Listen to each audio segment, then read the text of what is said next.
Hi, this is Ruth Theresa with One Inspiring Woman, and today we're talking about how to hold space.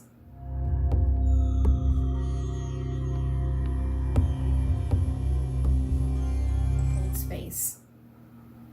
This is a great way to kind of be able to connect with other people in your world. So many times we kind of really forget to hold space for someone else when someone's really sharing something deep or in depth or kind of like at earth shattering to them, kind of like really kind of came in almost like an attack of energy and things that they kind of really require talking about.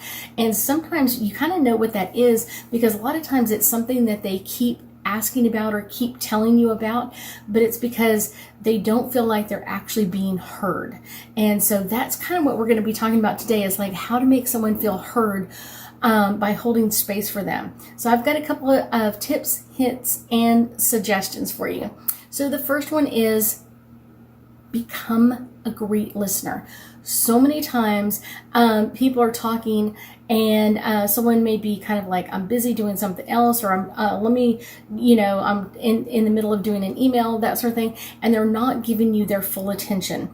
And when someone really has to hold space for you, you really just need the two people face to face, as close as possible, so that you can kind of really hear their energy and hear their words with what's going on.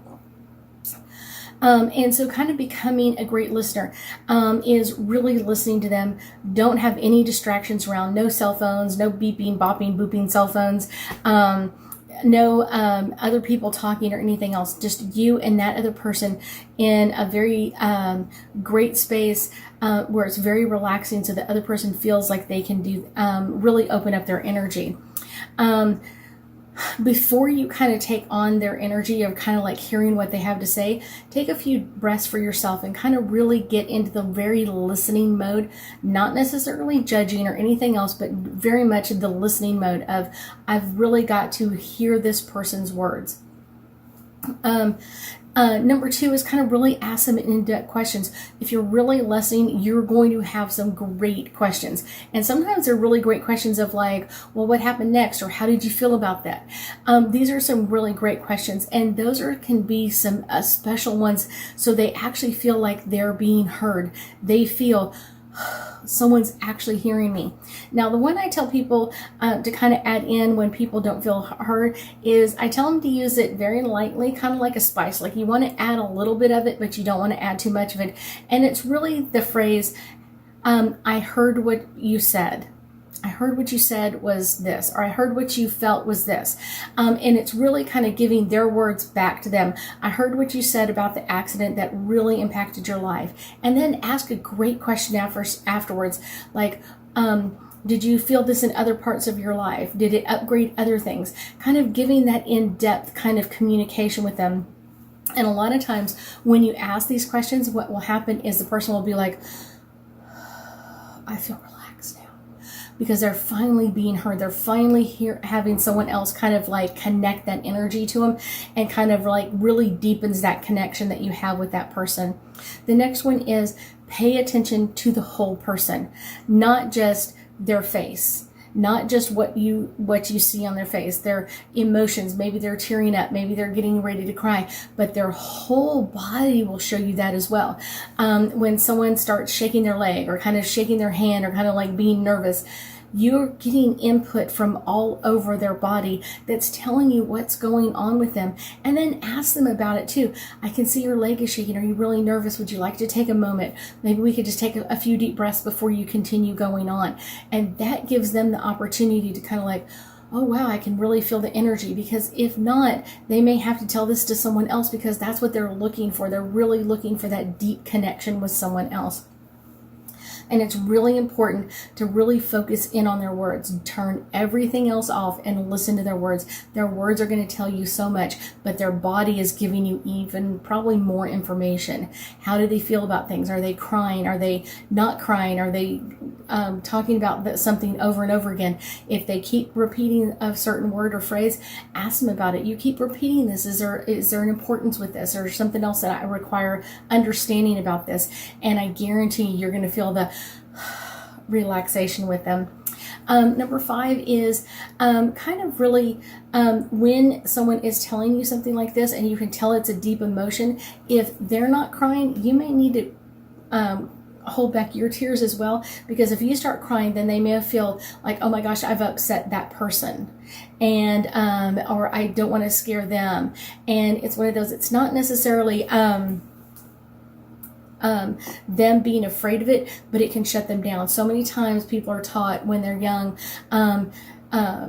don't cry, suck it up, don't, you know what I'm saying, explain, show emotions. And when you do it, it can really like, oh my gosh, I was about to cry and now I'm making them afraid and I don't want them to cry.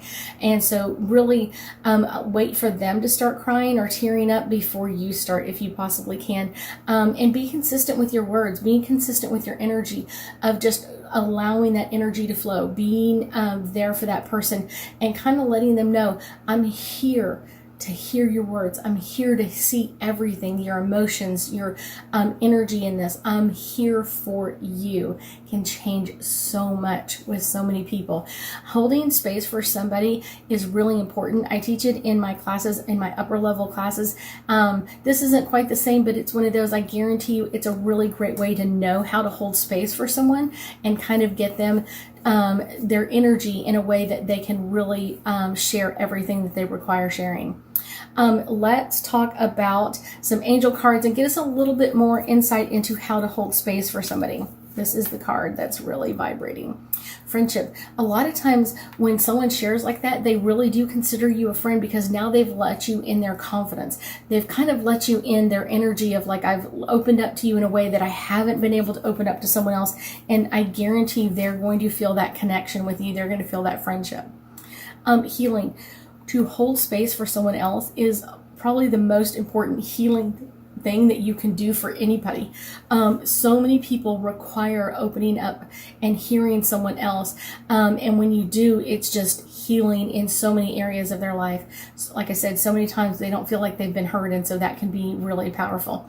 Nature. It's our nature to kind of want to heal someone else, but I guarantee you it's a skill that we really have to work on, because so many times we're not really hearing everything that they require us to hear, or when they're telling us something, we're kind of like, oh, I hear your story and that relates to me in some way. And it's really important that you know when you should just be holding space for them and listening.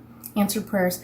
So many times when I hold space for someone, they will really tell me that it's really answered a lot of prayers for them, because they have wanted someone to really hear what they were saying, really hear and connect with them. Even if you don't understand any of it, even if you're going, I've never lost a child, or I don't know how to do that, or anything else, just being there for them in that energy can change so much.